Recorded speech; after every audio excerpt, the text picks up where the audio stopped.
মামি, তোমাকে আজকে অনেক সুন্দর লাগছে। মামি, আজকে তুমি বাসন্তী রূপে সেজেছো কেন? মামি বলল, অনেক দিন ধরে সাজগোজ করি নাই, মনটা অনেক ভারী হয়ে আছে, তাই আজকে মন চাইলো একটু সাজগোজ করতে। আজকে বাসায় কেউ নেই, আমার মন চাইছে আজকে তোমাকে নিয়ে সিনেমা দেখতে যাব। আমি বললাম, সত্যি মামি, তুমি আমাকে নিয়ে সিনেমা দেখতে যাবে? মামি বলল, ভাগিনা, একা একা বাসায় থাকতে আমার খুব ভয় লাগে, আজকে রাতটা তুমি আমাদের এখানে থেকে যাও না। কিছুক্ষণ পরেই বন্ধুরা ঘটে গেল অদ্ভুত ঘটনা। আমি সুশীল চক্রবর্তী, আমি কলকাতার একজন সাধারণ ছেলে। আমি বড় হয়েছি উত্তর কলকাতার এক মধ্যবিত্ত পরিবারে। আমার ছেলেবেলা কেটেছে দারিদ্র্য, পরিশ্রম আর স্বপ্নের ভেতর দিয়ে। তবে এই গল্পে যার কথা বলবো তিনি আমার আপন বড় মামি। এমন একজন মানুষ যিনি শুধু আমার মামিই নন, তিনি আমার জীবনের এক অদ্ভুত মানুষ ছিলেন। মামি ছিলেন একজন ক্ষুদ্র ব্যবসায়ী। প্রায়ই তিনি পণ্য সরবরাহ বা ক্রয় বিক্রয়ের কাজে বিভিন্ন জেলায় যেতেন। সেই সময় মামি অনেকটা সময় একা থাকতেন। আমি কলেজে পড়তাম, তখন পড়াশোনার পাশাপাশি মাঝে মাঝে মামি বাড়িতে গিয়ে থাকতাম, মামিকে একটু সময় দেওয়া আর একা না থাকুক বলে।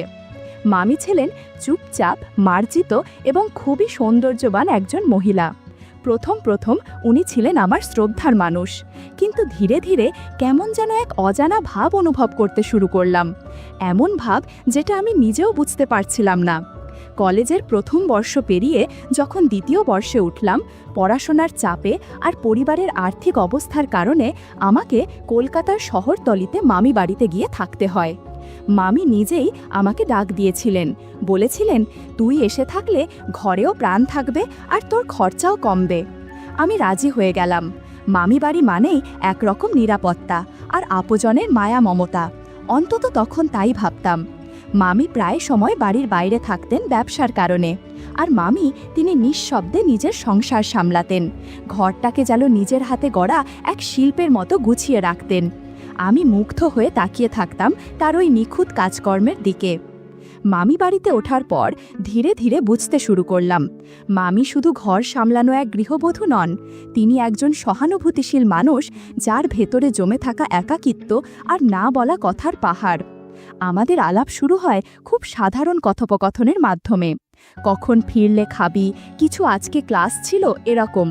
কিন্তু সময়ের সঙ্গে সঙ্গে সেই কথাগুলো হয়ে ওঠে গভীর। মামি গল্প করতে ভালোবাসতেন আর আমি শুনতাম। কখনো কখনো পুরনো সিনেমা, কখনো তার স্কুল কলেজের দিন, কখনো নিঃশব্দে ভরা জীবন।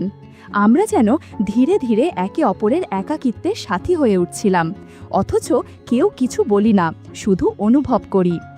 মামি বাড়িতে আসার কয়েক সপ্তাহের মধ্যেই আমি বুঝতে পারলাম আমার উপস্থিতি যেন মামির মুখে একটু হাসি ফিরিয়েছে। মামি সবসময় নিজের কাজ নিয়ে ব্যস্ত থাকলেও এখন যেন একটু বেশি সময় দিতেন আমার কথায়। বিকেলের চায়ের সময় আমরা দুজনে বারান্দায় বসতাম, মামি চা এনে দিতেন আর আমি গল্প করতাম কলেজের বন্ধুদের নিয়ে। মামি হাসতেন, মাঝে মাঝে চোখ নামিয়ে রাখতেন, সেই হাসি যেন একটা ক্লান্ত জীবনের অন্তরালে নিমিষ হয়ে পড়ে থাকা আলো। আমি প্রথমবারের মতো অনুভব করলাম, সম্পর্ক সবসময় দূরের মানুষের সাথে হয় না, কিছু সম্পর্ক মন থেকে সৃষ্টি হয়।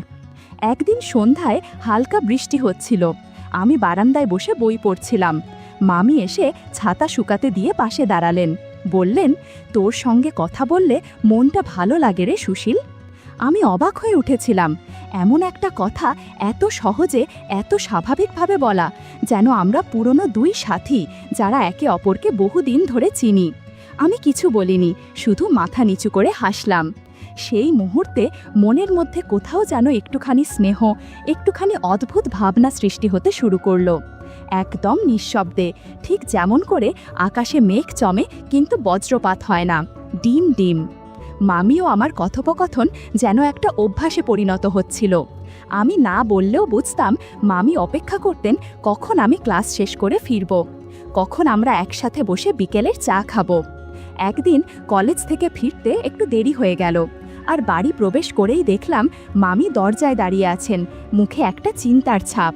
আমাকে দেখে হালকা হেসে বললেন, আজ এত দেরি করলি কেন, খাবি কিছু? সেই মুহূর্তে মনে হলো এ প্রশ্নটা শুধু খাওয়ার জন্য নয়, এ যেন একটা যত্ন, একটা অদৃশ্য ভাবনা যা সত্যিই আমাকে অবাক করে। সেদিন রাতে পড়াশোনা করতে করতে হঠাৎ মামি চুপি চুপি এসে বললেন, আজ একটা সিনেমা দেখছিলাম, খুব ভালো লাগলো, তোকে বলছিলাম, ভাবলাম তুইও দেখিস। আমি মুগ্ধ হয়ে তাকিয়ে রইলাম ওনার দিকে, যে চোখ একাকিত্বের পাশাপাশি ছিল একটা অদ্ভুত প্রশান্তি। মামি বললেন, তুই থাকলে মনটা একটু হালকা লাগে রে। আমি সেদিন কিছু বলিনি, শুধু বুঝেছিলাম আমাদের এই সম্পর্ক কোনো নামের মোড়কে বাধা নয়, এটা সময়ের ভেতর সৃষ্টি হওয়া এক বিশ্বাসের বন্ধন। সেই বন্ধন তখনও খুব নিষ্পাপ, কিন্তু প্রতিটি মুহূর্তে যেন একটু একটু করে হৃদয়ে কোনো কিছু ভাবিয়ে তুলেছিল। বাড়ির ভেতরের পরিবেশটা যেন দিন দিন একটু একটু করে বদলে যাচ্ছিল। মামি আর আমার সম্পর্কটাও এখন অনেক বেশি স্বাভাবিক মনে হতে শুরু করেছে, যেন আমরা দুজনেই জানি কিছু একটা গড়ে উঠছে, কিন্তু কেউ মুখে কিছু বলছি না।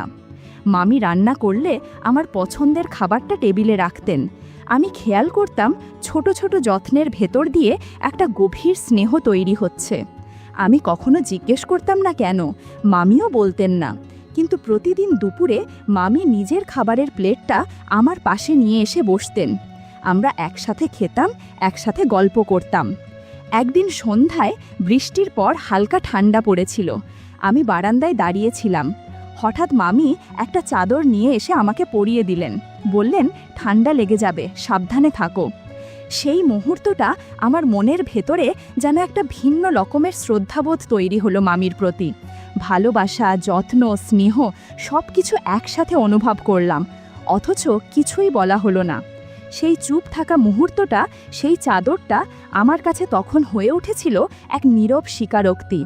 আমি বুঝে গিয়েছিলাম আমাদের মধ্যে যা তৈরি হচ্ছে সেটা আর শুধু মামি ভাগ্নের সামাজিক পরিচয় আটকে নেই, এটা কিছুটা গভীর, কিছুটা অপরিচিত, কিন্তু খুব সত্যি।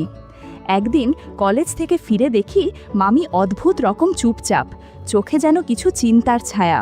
আমি জিজ্ঞেস করতেই হালকা হাসলেন, বললেন, আজ মামির ফোন এসেছিল, ব্যবসার কাজে আরও কয়েক মাস বাইরে থাকতে হবে। তার চোখে তখন একটা শূন্যতা, হয়তো একাকিত্বের, হয়তো ক্লান্তির। আমি চুপ করে তার নিকট বসেছিলাম, কোনো কথা বলিনি, শুধু একসাথে বসে চা খেয়েছিলাম। সেই নিঃশব্দ মুহূর্তটাই যেন অনেক কিছু বলে দিয়েছিল। আমরা কেউ কারো কাছে কিছু চাইনি, কিন্তু একজন আরেকজনের উপস্থিতি তখন ভীষণ দরকারি হয়ে উঠেছিল। পরের দিন মামি নিজেই বললেন, তুই থাকলে সময়টা গল্প করে কেটে যায়, এমন করে গল্প করতে কারো সঙ্গে পারিনি আগে। আমি মুগ্ধ হয়ে দেখছিলাম তাকে, একেবারে সহজ, একেবারে সত্যি কথা। হয়তো সেটাই ছিল আমাদের সম্পর্কের সবচেয়ে বড় শক্তি। কোনো প্রথাগত নাম ছিল না, কিন্তু ছিল এক অসীম নির্ভরতা। আমরা দুজনেই জানতাম এই বন্ধন সমাজের চোখে জটিল হতে পারে, কিন্তু মনের দিক থেকে সেটা ছিল একদম নির্মল নিঃস্বার্থ, এক ভালো লাগা। আমাদের গল্প তখনও শুধুই হৃদয়ের। সন্ধ্যার সময়টায় মামি এখন নিয়ম করে আমাকে তার সঙ্গে বসিয়ে রাখতেন। চা খেতে খেতে গল্পের মাঝে মাঝে বলতেন পুরনো দিনের কথা। মামির সঙ্গে ওনার বিয়ের শুরুর সময়, তাদের স্বপ্ন আর বর্তমানের দূরত্ব। আমি মন দিয়ে শুনতাম, যেন প্রতিটি শব্দ আমার মনের মধ্যে গেঁথে যাচ্ছিল। আমি বুঝতে পারতাম মামি শুধু গল্প বলছেন না, বরং নিজের না বলা কথাগুলো ভাগ করে নিচ্ছেন। এ এক অন্যরকম আত্মিক যোগাযোগ। একদিন আমি মামিকে বললাম, মামি, তোমার পাশে বসে থাকলে আমার তোমাকে খুব আপন মনে হয়। মামি চুপ করেছিলেন কয়েক মুহূর্ত, তারপর হালকা করে বললেন, তুই তো আমার আপন মানুষ সুশীল, খুব কাছের। সেই মুহূর্তটা ছিল নিঃশব্দ কিন্তু গভীর। কথাগুলো কোনো দাবি ছিল না, কোনো সম্পর্কের নাম ছিল না, শুধু ছিল এক আন্তরিক বোঝাপড়া। আমাদের এই বন্ধন তখনও সমাজের চোখে অচেনা, কিন্তু হৃদয়ের গভীরে ছিল একেবারে স্পষ্ট। একে অপরতে প্রয়োজন, একে অপরের সমর্থন করা জরুরি। কিছুদিন ধরে মামির বাড়ি থেকে ফোন আসছিল না। মামি বেশ একটু হতাশ মনে হচ্ছিলেন। একদিন রাতে মামি বসে বললেন, মামিয়ার সঙ্গে কথা হয় না বেশি দিন। মাঝে মাঝে মনে হয় আমার জন্য এত দূরত্ব, এত সময় হয়তো খুব কষ্টের। আমি তাকে বোঝানোর চেষ্টা করলাম, মামি, কঠিন সময়ে মানুষ যত বেশি পাশে থাকে তারই মূল্য বেড়ে যায়। আপনি শক্ত থাকুন, আমি আছি। আমাদের কথোপকথনে যেন এক অদ্ভুত অনুভূতি জমে উঠল।